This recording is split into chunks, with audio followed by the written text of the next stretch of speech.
it has been said.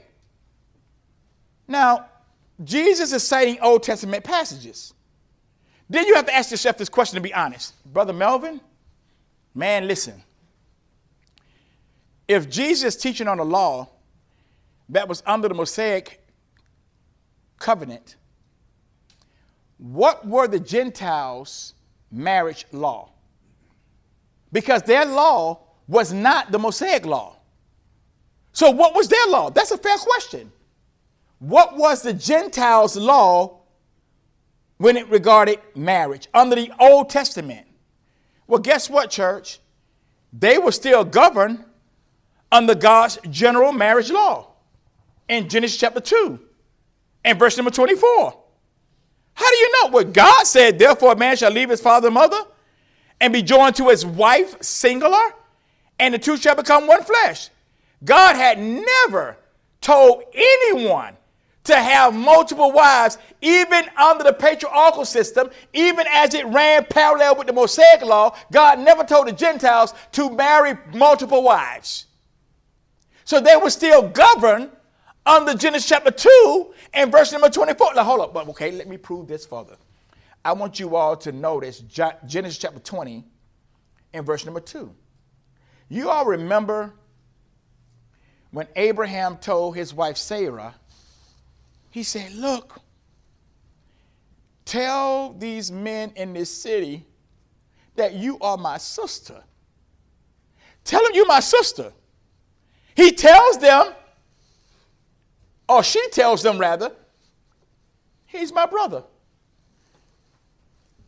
Look at verse number 2.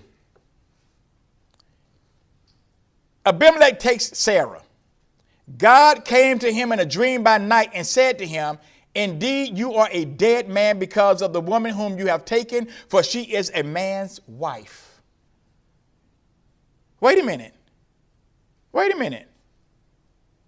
How is she a man's wife when she says that's her brother? Look at verse 4.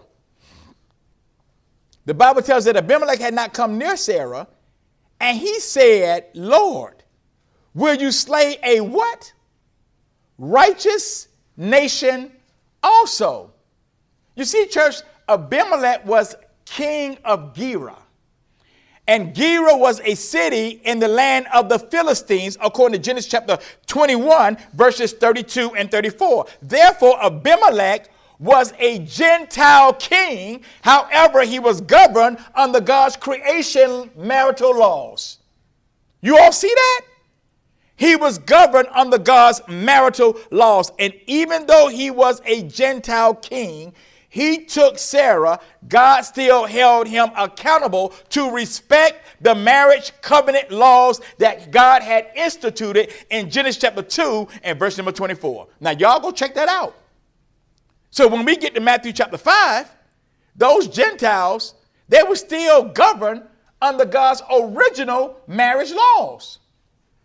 So the Gentiles, not knowing the Mosaic law, were still supposed to abide by God's original marriage laws. Now back to Matthew chapter